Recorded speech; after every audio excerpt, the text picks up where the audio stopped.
Il y avait aussi l'envie de parler d'écologie.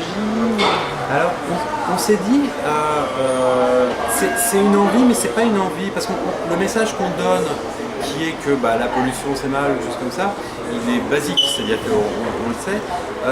Il y avait une envie, on voulait faire quelque chose qui n'a pas pu être fait pour des questions budgétaires, parce que ça demandait plus de temps. On voulait montrer l'usine.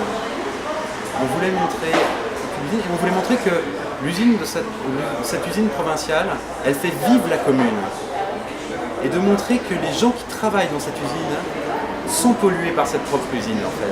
C'est-à-dire qu'on voulait montrer ça et on voulait montrer à la fin que, sans dévoiler quoi que ce soit, que la ville se vide parce qu'elle est au chômage, parce que. Enfin, on voulait montrer ça. C'est-à-dire qu'on voulait plus montrer le caractère retors de la pollution, le caractère que c'est devenu un mal nécessaire.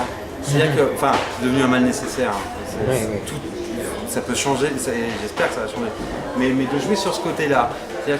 Et l'idée c'était de montrer les différents rapports à la pollution suivant les personnages et de les montrer personnellement, comment est-ce qu'ils sont proches, comment est-ce que, notamment dans les générations, ça c'est de montrer que on montre une famille, on montre 3 niveaux de génération, donc le patriarche, patriarche qui est plus des valeurs agricoles, et ensuite quelqu'un qui est plus d'une valeur industrielle, qui est l'un des 2 fils, alors que l'autre est gardé les valeurs agricoles, et ensuite on passe à un niveau scientifique, et que progressivement ça devient encore plus cynique.